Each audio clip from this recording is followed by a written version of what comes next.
ವೀಕ್ಷಕರೇ, ಸಮುದಾಯ ಟಿವಿ ಚಲೋ ಬೆಳಗಾಂ ವಿಚಾರವಾಗಿ ಬೆಂಗಳೂರಿನಲ್ಲಷ್ಟೇ ಅಲ್ಲದೆ ಹೊರ ರಾಜ್ಯಗಳಲ್ಲೂ ಹೊರ ಜಿಲ್ಲೆಗಳಲ್ಲೂ ಕೂಡ ಜನಪರವಾದಂಥ ವಿಷಯಗಳಿಗೆ ಹೋರಾಟಗಳಿಗೆ ಧ್ವನಿಯಾಗಬೇಕು ಅನ್ನೋದಕ್ಕೆ ಬಂದಿದೆ ಅನ್ನೋ ವಿಚಾರ ತಮಗೆಲ್ಲರಿಗೂ ತಿಳಿದೇ ಇದೆ. ಈಗ ನಮ್ಮ ಕರ್ನಾಟಕ ಸಂರಕ್ಷಣಾ ಟ್ರೇಡ್ ಯೂನಿಯನ್ ಏನು ಕಾರ್ಮಿಕರು ಟ್ರೇಡ್ ಯೂನಿಯನ್ ಇದೆ, ಈಗಾಗಲೇ ಅವರು ಘನತ್ಯಾಜ್ಯ ವಿಲೇವಾರಿ ಸಹಾಯಕರು, ಆಟೋ ಡ್ರೈವರ್ಸು, ಲೋಡರ್ಸು, ಈ ಟಿಪ್ಪರ್ ಚಾಲಕರು ಎಲ್ಲರ ಬಗ್ಗೆನೂ ಕೂಡ ಭಾಳಷ್ಟು ವಿಚಾರಗಳನ್ನು ಮಾಡ್ತಾರೆ. ಅವರ ಒಂದು ಬೇಡಿಕೆ ಇಷ್ಟೇ ಇತ್ತು, ಅವ್ರು ಕಾಯಮತಿ ಮಾಡಬೇಕು, ಅವರಿಗೆ ಸೌಲಭ್ಯಗಳಿಲ್ಲ, ಅವ್ರನ್ನ ದುಡಿಸ್ಕೊಂಡು ಶೋಷಣೆ ನಡೀತಾ ಇದೆ. ಪೌರ ಕಾರ್ಮಿಕರಿಗೆ ಹೇಗೆ ನೇಮಕಾತಿ ಆಯಿತು ಅದೇ ಒಂದು ಸ್ಥಾನಮಾನದಲ್ಲಿ ಇವ್ರಿಗೂ ಕೂಡ ಸಮಾನವಾಗಿ ಸಿಗಬೇಕು ಅಂತ ಈಗಾಗಲೇ ಭಾಳಷ್ಟು ಹೋರಾಟಗಳಲ್ಲಿ ಕೂಡ ಬೆಳಗಾಂನಲ್ಲೂ ಕೂಡ ವೇದಿಕೆಯಲ್ಲಿ ವಿಷಯವನ್ನು ತ್ಯಾಗರಾಜ್ ಅವರು ಮಂಡಿಸಿದ್ದಾರೆ. ಈಗ ನಮ್ಮೊಂದಿಗೆ ಓಬಳೇಶ್ ಅವರಿದ್ದಾರೆ. ಭಾಳ ಆತ್ಮೀಯವಾಗಿ ಕಾರ್ಮಿಕರ ಪರವಾಗಿ ಓಡಾಡಿಕೊಂಡು ಸಂಘಟನಾತ್ಮಕವಾಗಿ ಕಿಚ್ಚಚ್ಕೊಂಡು ಮಾಡ್ತಿದ್ದಾರೆ. ಈಗ ಆ ಕಾರ್ಮಿಕರಿಗೆ ಬೆಳಗಾವಿವರೆಗೂ ಬಂದು ಈ ಹೋರಾಟ ಮಾಡಿ ಮನವರಿಕೆ ಸಲ್ಲಿಸಿ ಸಚಿವರುಗಳಿಗೆ ಎಲ್ಲರಿಗೂ ಮನವಿಯನ್ನು ಸಲ್ಲಿಸಿ ಅವ್ರ ಮಾತಿಗೆಲ್ಲ ಕಿವಿಗೊಡೋಕೆ ಹೋಗಬೇಡಿ. ನೋಡಿ, ನಾವು ಇಲ್ಲಿಗೆ ಬಂದು ಇವತ್ತು ಏನು ಈ ಹೋರಾಟಕ್ಕೆ ಅಲ್ಲಿ ಬೆಂಗಳೂರಲ್ಲಿ ಎಸ್ಮಾ ಜಾರಿ ಮಾಡಿದ್ದಾರೆ ಅಂತ ಹೇಳಿ ನಾವು ಕೈ ಕಟ್ಟಿ ಕೂರಲಿಲ್ಲ. ನಮ್ಮದು ಇಂಟರ್ನಲ್ ವರ್ಕ್ ಏನಿತ್ತು ಅದನ್ನು ವಿಧಾನಸೌಧ ಲೆವೆಲಲ್ಲಿ ನಾವು ಅಧಿಕಾರಿಗಳ ಮಟ್ಟದಲ್ಲಿ ನಿರಂತರವಾಗಿ ಮಾಡ್ತಾನೇ ಇದ್ವಿ. ನಿಮಗೆ ಇನ್ಫಾರ್ಮೇಷನ್ ಬೇಕು ಅಂದರೆ ಆ ಇನ್ಫಾರ್ಮೇಷನ್ನ ನಾವು ಕೊಡ್ತಾ ಇರಲಿಲ್ಲ. ಏನಕ್ಕೆ ಅಂದರೆ ಇವಾಗ ಒಳ್ಳೇದು ಮಾಡೋದಕ್ಕೆ 2-3 ಜನ ಅಷ್ಟೇ, ಕೆಟ್ಟದ್ದು ಮಾಡೋದಕ್ಕೆ ಉಳಿದು 97 ಜನ ಇರೋದ್ರಿಂದ ಇನ್ಫಾರ್ಮೇಷನ್ ನಿಮ್ಗೆ ಕೊಡ್ತಾ ಇರಲಿಲ್ಲ. ನೋಡಿ, ಹಿಂಭಾಗ ನೋಡಿ, ಬ್ಯಾಕ್ಗ್ರೌಂಡ್ ನೋಡಿ, ಬೆಳಗಾವಿಗೆ ಬಂದಿದ್ದೀವಿ. ಡ್ರೈವರ್ಸು, ಲೋಡರ್ಸ್ಗೆ ಅತಿ ಶೀಘ್ರದಲ್ಲೇ ಒಂದು ಒಳ್ಳೆಯ ಸುದ್ದಿ ಸರ್ಕಾರ ಕೊಡುತ್ತಂತ ಹೇಳಿ ಇಲ್ಲಿಂದ ಈ ಸಮುದಾಯ ಚಾನಲಿಂದ ನಾನು ನಿಮಗೆ ಒಂದು ಗುಡ್ ನ್ಯೂಸ್ ಹೇಳೋಕ್ಕೆ ಇಷ್ಟಪಡ್ತೇನೆ. ದಯವಿಟ್ಟು ನಿರಂತರವಾಗಿ ನೀವು ನಮ್ಮಗಳ ಜೊತೆ ಒಗ್ಗಟ್ಟಾಗಿರಿ. ಮುಂದಿನ ದಿನಗಳಲ್ಲಿ ಮುಂದಿನ ಬೆಳವಣಿಗೆಗಳನ್ನ ನಾವು ತಮಗೆ ತಲುಪಿಸ್ತೀವಿ ಅಂತ ಹೇಳಿ ನನ್ನ ಮಾತನ್ನ ಮುಗಿಸ್ತೀನಿ. ಎಲ್ರಿಗೂ ಜೈ ಭೀಮ್. ಈಗಾಗಲೇ ಸಮುದಾಯ ಟಿವಿ ತಮಗೆ ತೋರಿಸಿದೆ ಘನತ್ಯಾಜ್ಯ ವಿಲೇವಾರಿ ಕಾರ್ಮಿಕರ ಬಗ್ಗೆ, ಚಾಲಕರ ಬಗ್ಗೆ ಹೋರಾಟದ್ದು. ಬೆಳಗಾವಿಗೆ ಬಂದು ಕೂಡ ಹೋರಾಟ ಮುಂದುವರಿಸಿದರೆ ಸಮುದಾಯ ಟಿವಿಯ ಮುಖಾಂತರ ಅನೇಕ ಮಾಧ್ಯಮ ಪ್ರತಿಕ್ರಿಯೆಗಳನ್ನು ನೀಡಿದ್ದಾರೆ. ನಮ್ಮ ಜೊತೆಗೆ ತ್ಯಾಗರಾಜ್ ಅವರಿದ್ದಾರೆ. ಕೊನೆಯದಾಗಿ ಅವರಿಂದ ಕಾರ್ಮಿಕರಿಗೆ ಏನು ಸಂದೇಶ ಕೊಡ್ತಾರೆ ಕೇಳಿ ತಿಳ್ಕೊಳ್ಳೋಣ. ನಮಸ್ಕಾರ ಅಣ್ಣ. ನಮಸ್ಕಾರ ಸರ್.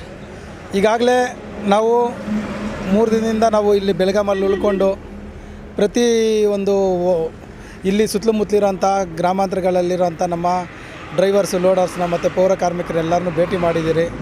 ಮತ್ತು ಅವರೆಲ್ಲ ಯಾವ ರೀತಿಯೆಲ್ಲ ನೋವು ಪಡ್ತಾಯಿದ್ದಾರೆ ವಿಚಾರಿಸ್ಕೊಂಡಿದ್ದೀರಿ. ಅದ್ರ ಜೊತೆಗೆ ನಮ್ಮ ಡ್ರೈವರ್ಸು, ಲೋಡರ್ಸ್ ಕೂಡ ಸುಮಾರು ಜನ ನಮ್ಮ ಬೆಳಗಾಂ ಬಂದು ನಮ್ಮ ಜೊತೆಯಲ್ಲಿ ಬೆಳಗಾವಿಗೆ ಬಂದು ನಮ್ಮ ಜೊತೆಯಲ್ಲಿ ಸಹಕಾರ ಕೊಟ್ಟಿದ್ದಾರೆ ಹೋರಾಟಕ್ಕೆ. ಸುಮಾರು 300 ಜನರಿಗೂ ಅಧಿಕವಾಗಿ ನಮಗೆ ನಮ್ಮ ಆಟೋ ಡ್ರೈವರ್ಸ್, ಲೋಡರ್ಸ್ ಎಲ್ಲ ಸಪೋರ್ಟ್ ಕೊಟ್ಟು ಇಲ್ಲಿ ಬಂದು ನಿಂತಿದ್ದಾರೆ. ಯಾಕಂದರೆ ಮನೆ ಮಠನ ಬಿಟ್ಟು 106 ಕಿಲೋಮೀಟ್ರು ಹೊರಗಡೆ ಬಂದು ಹೋರಾಟ ಮಾಡೋದಂದರೆ ಅಷ್ಟು ಚಿಕ್ಕ ವಿಚಾರ ಅಲ್ಲ. ನಾವು ಅಲ್ಲಿಂದ ಅಲ್ಲಿ ಫ್ರೀಡಮ್ ಪಾರ್ಕ್ ಬರೋದಕ್ಕೆ 10-12 ಕಿಲೋಮೀಟ್ರ್ ಬಂದು ಹೋರಾಟ ಮಾಡೋದಕ್ಕೆ ಅಲ್ತೀರಿ, ಮತ್ತು ಸಮಸ್ಯೆ ಇದೆ, ಅದು ಇದೆ ಅಂತ ಹೇಳ್ತೀರಿ. ನೋಡಿ, 300 ಜನರ ಮೇಲೆ ಅಧಿಕವಾಗಿ ನಮ್ಮ ಡ್ರೈವರ್ಸ್, ಲೋಡರ್ಸು ಬೆಂಗಳೂರು ಬಿಟ್ಟು ಇಲ್ಲಿ ಬಂದು ನಮ್ಮ ಜೊತೆಯಲ್ಲಿ ನಿಂತು ಹೋರಾಟ ಮಾಡ್ತಾಯಿದ್ದಾರೆ ಅಂದರೆ ಅದು ಸಣ್ಣ ವಿಚಾರ. ಕಾರ್ಮಿಕರಿಗೆ ಏನು ಹೋರಾಟಗಳು ಮಾಡಬಾರ್ದು ಅಂತ ಹೇಳ್ಬಿಟ್ಟು ಬೆಂಗಳೂರು ಮಟ್ಟದಲ್ಲಿ ಎಸ್ಮಾನ ಜಾರಿ ಮಾಡಿದ್ದಾರೆ. ಅಂಥ ಎಸ್ಮಾ ಎಷ್ಟೇ ಇನ್ನೂ 10-15 ಅಲ್ಲ 1000 ಜಾರಿ ಮಾಡಲಿ, ನಮ್ಮ ಪ್ರಾಣ ನಮ್ಮ ಉಸಿರು ಇರೋವರೆಗೂ ನಿಮ್ಮ ಬಗ್ಗೆ ಹೋರಾಟ ಮಾಡ್ತೀರಿ. ನಿಮ್ಮ ಬಗ್ಗೆ ನಾವು ಎಂಥ ಜೈಲಿಗೆ ಹೋಗೋದಕ್ಕೂ ರೆಡಿ, ಎಂಥ ಪ್ರಾಣ ತ್ಯಾಗಕ್ಕೂ ನಾವು ಸಿದ್ಧವಾಗಿರ್ತೀರಿ. ಎಸ್ಮಾ ಎಲ್ಲ ನಮ್ಮ ಹೋರಾಟದ ಮುಂದೆ ಭಸ್ಮ ಆಗೋದಂತ ಗ್ಯಾರಂಟಿ. ಏನಕ್ಕೆ ಅಂತ ಹೇಳೋದಂದರೆ ಇದರಲ್ಲಿ ಎಷ್ಟು ಜನ ಎಸ್ಮಾ ಜಾರಿ ಮಾಡೋದಕ್ಕೆ ಕುತಂತ್ರಗಳೆಲ್ಲ ಏನೇ ಮಾಡಿದ್ರು ಅಂಥ ಎಸ್ಮಾ ಜಾರಿ ಮಾಡೋಕ್ಕೆ ಕುತಂತ್ರಗಳನ್ನ ಮಾಡಿರೋಂಥ ಯಾರೇ ಆಗಿರಲಿ ಅವರು ಕೂಡ ಈ ಒಂದು ನಮ್ಮ ಆದೇಶ ಪಡೆಯೋ ಮುಖಾಂತರ ಭಸ್ಮ ಆಗ್ತಾರೆ ಅನ್ನೋದನ್ನು ಈ ಮೂಲಕ ತಿಳಿಸ್ತಾ ಇದ್ದೀರಿ. ಇದ್ರ ಜೊತೆಗೆ ನಮ್ಮ IPD ಸಾಲಪ್ಪನವರ ವರದಿ ಕೂಡ ಜಾರಿ ಆಗಬೇಕು. ಅದರಲ್ಲಿ ಮುಖ್ಯವಾಗಿ ಕ್ರಮ ಸಂಖ್ಯೆ 5ನ ಜಾರಿಗೊಳಿಸಬೇಕು ಅಂಥೇಳಿ ನಾವು ತುಂಬ ಮುಖ್ಯ ಬೇಡಿಕೆನ ಇಟ್ಟು ಇಲ್ಲಿ ಜಾರಕಿಹೊಳಿ ಅವ್ರ ಗಮನಕ್ಕೆ ತಂದಿದ್ದೀರಿ. ಇದ್ರ ಜೊತೆಗೆ ನಾವು ದಲಿತ CM ಆಗಲೇಬೇಕು. ಒಂದು ವೇಳೆ CM ಬದಲಾವಣೆ ಆಗೋದಿತ್ತಂದರೆ ದಲಿತ CM ಆಗಲಿ, ಅದು ಯಾರೇ ಆಗಲಿ ಸಂತೋಷನೇ. ಯಾಕಂದರೆ ಇವತ್ತು ನಮ್ಮ ಒಂದು ಡಿಮ್ಯಾಂಡ್ಗಳನ್ನ ನಾವು ಇಷ್ಟೆಲ್ಲ ಕಷ್ಟಪಟ್ಟು ಹೋರಾಟ ಮಾಡ್ತಾಯಿದ್ರು. ಯಾವುದೇ CMಗಳಾಗಲಿ DCMಗಳಾಗಲಿ ಇಮ್ಮಿಡಿಯೇಟಾಗಿ ಡಿಸಿಷನ್ ತಗೊತಲ್ಲ. ಆದರೆ ದಲಿತ CM ಅನ್ನೋರು ಒಬ್ಬರು ಇತ್ತಂದರೆ ಅವ್ರ ಹತ್ರ ನಾವು ಹೊಡೆದಾಡ್ಬೇಕಾದ್ರೆ ನಮ್ಮ ಅಣ್ಣ ತಮ್ಮಂದ್ರವರು ಅವ್ರ ಹತ್ರ ಎಷ್ಟೇ ಫೈಟ್ ಕೊಟ್ಟಾದರೂ ನಮ್ಮ ಬೇಡಿಕೆನ ಈಡೇರಿಸ್ಕೊಳ್ಳೋದಕ್ಕೆ ಮತ್ತು ನಮ್ಮ ಕಷ್ಟ ನಷ್ಟಗಳೆಲ್ಲ ನಮ್ಮ ದಲಿತ ಸಮುದಾಯದಲ್ಲಿ ಹುಟ್ಟಿರೋಂಥ ಶಾಸಕರುಗಳಿಗೆ, ಮಂತ್ರಿಗಳು, ಅವರು ಮುಖ್ಯಮಂತ್ರಿಗಳಾದಾಗ ಅವ್ರಿಗೆ ಗೊತ್ತಿರ್ತದೆ. ಆದ್ದರಿಂದ ಅದನ್ನು ಬೇಗ ಬಗೆಹರಿಸ್ತಾರೋ ಒಂದು ಬೇಗ ಬಗೆಹರಿಸ್ತಾರಂಥ ಒಂದು ತೀರ್ಮಾನಕ್ಕೆ ನಾವು ಬಂದು ಒಂದು ವೇಳೆ CM ಬದಲಾವಣೆ ಆಗೋದಿತ್ತಂದರೆ ದಲಿತ CMನ ಮಾಡಿ ಅಂತೇಳಿ ನಾವು ಆ ಬೇಡಿಕೆಯನ್ನು ಕೂಡ ಇಲ್ಲಿ ಇಟ್ಟಿದ್ದೀರಿ. ಯಾಕಂತೇಳಿದ್ರೆ ನಮ್ಮ ಒಟ್ಟಾರೆ ಸಮುದಾಯ ಚೆನ್ನಾಗಿರಬೇಕು. ಸ್ವಚ್ಛತಾ ಕಾರ್ಮಿಕರಾಗಿರೋಂಥ ನಮ್ಮ ಡ್ರೈವರ್ಸು, ಲೋಡರ್ಸ್ ಎಲ್ಲರೂ ಚೆನ್ನಾಗಿರಬೇಕು. ಯಾರು ಈ ಒಂದು ಏನು ಮಾನಸಿಕ ಹಾಗೂ ದೈಹಿಕವಾಗಿ ಶೋಷಣೆಗೊಳಪಟ್ಟಿದ್ದೀರಿ. ನಾವೆಲ್ಲ ಚೆನ್ನಾಗಿದ್ದು ಮುಂದಿನ ಪೀಳಿಗೆನ ಮುಂದಿನ ಭವಿಷ್ಯನ ಚೆನ್ನಾಗಿ ರೂಪಿಸ್ಕೊಳ್ಳೋದಕ್ಕೆ ಎಲ್ಲ ರೀತಿಯಲ್ಲೂ ಹೋರಾಟ ಮಾಡೋಣ. ಮತ್ತು ಈ ಹೋರಾಟನ ಯಶಸ್ವಿಗೊಳಿಸಿದ್ದೀರ ಅಂತ ನಾವು ತೀರ್ಮಾನ ಏನು ಭಾವಿಸಿದ್ದೀರಿ. ಮತ್ತು ಏನು ಜಾರಕಿಹೊಳಿಯವರು ಕೊಟ್ಟಿರೋಂಥ ಭರವಸೆಯಿಂದ ಕೂಡ ನಮಗೆ ತುಂಬ ಸಮಾಧಾನ ಆಗಿದೆ. ಮುಂದಿನ ದಿನಗಳಲ್ಲಿ ಒಳ್ಳೆಯ ಆದೇಶಕ್ಕೆ ಎಲ್ಲರೂ ಕಾಯೋಣ. ಯಾವುದೇ ಕಾರಣಕ್ಕೂ ಯಾರೋ ಏನೋ ಹೇಳಿದ್ದನ್ನೆಲ್ಲ ಕೇಳಿಕೊಂಡು ದಾರಿ ತಪ್ಪಕ್ಕೆ ಹೋಗಬೇಡಿ.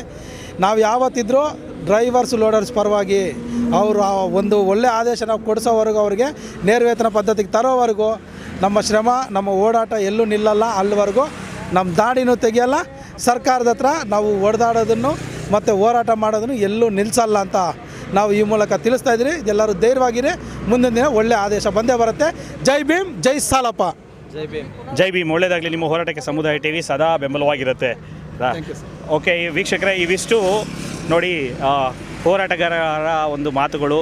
ಸಮುದಾಯ ಟಿವಿಯ ಮುಖ್ಯ ಉದ್ದೇಶ ಬೆಳಗಾವಿಗೆ ಬಂದಿದ್ದು ಸಚಿವರನ್ನು ಭೇಟಿ ಮಾಡಿ ಸಚಿವರುಗಳ ಜೊತೆ ಫೋಟೋ ತೆಗೆಸ್ಕೊಳ್ಳೋದಕ್ಕಲ್ಲ, ಕಾರ್ಮಿಕರು ಶ್ರಮಜೀವಿಗಳ ಪರವಾಗಿ ಯಾರ್ಯಾರು ಕಷ್ಟಪಡ್ತಾ ಇದ್ದಾರೆ, 500-600 ಕಿಲೋಮೀಟರಿಂದ ಪ್ರಯಾಣ ಮಾಡಿ ಬೆಳಗಾವಿಗೆ ಬರೋದು ಕೂಗು ಕೇಳ್ತಾರೆ, ಅಂಥ ಕೂಗು ಕೈ ಜೋಡಿಸ್ಬೇಕು. ಆ ವಿಚಾರಗಳನ್ನು ತಮಗೆ ತಲುಪಿಸೋ ಮುಖಾಂತರ ಆ ಶ್ರಮಜೀವಿಗಳ ಕಷ್ಟಗಳನ್ನು ಸರ್ಕಾರದ ಗಮನಕ್ಕೆ ತಂದು ಬಗೆಹರಿಸುವ ನಿಟ್ಟಿನಲ್ಲಿ ಸಮುದಾಯ ಟಿವಿಯ ಅಳಿಲು ಸೇವನೆ ಇರಲಿ ಅನ್ನೋ ಉದ್ದೇಶ. ಹಾಗಾಗಿ ಈ ನಿಟ್ಟಿನಲ್ಲಿ ಸಮುದಾಯ ಟಿವಿ ಯಶಸ್ವಿಯಾಗಿ ಮಾಡ್ತಾ ಇದೆ ಅಂತ ಭಾವಿಸ್ತಾ ಇದ್ದೀನಿ. ವೀಕ್ಷಕರ ದೇವರುಗಳು, ತಾವು ಕೈ ಹಿಟ್ಟರೆ ಒಂದು ಮಣ್ಣು ಚಿನ್ನ ಆಗತ್ತೆ ಅಂತ ಹೇಳ್ತಾರೆ. ನಮ್ಮ ಎಲ್ಲ ಕೆಲಸಗಳನ್ನು ತಾವು ಕೈ ಹಿಡಿದು ಪ್ರೋತ್ಸಾಹ ಮಾಡಿ ಸಮುದಾಯ ಟಿವಿನ ರಾಜ್ಯ ಮಟ್ಟದಲ್ಲಿ ಬೆಳೆಸುವ ಪ್ರಯತ್ನ ನೀವು ಮಾಡಿ ಅಂತ ತಮ್ಮನ್ನು ಶಿರಸಾವಹಿಸಿ ಕೇಳ್ಕೊತಾ ಇದ್ದೀನಿ. ಮತ್ತೊಮ್ಮೆ ಎಲ್ಲ ಹೋರಾಟಗಾರರಿಗೆ ಶ್ರಮಜೀವಿಗಳಿಗೆ ಒಳ್ಳೆಯದಾಗಲಿ. ಜೈ ಭೀಮ್, ಜೈ ಹಿಂದ್, ಜೈ ಕರ್ನಾಟಕ ಮಾತೆ.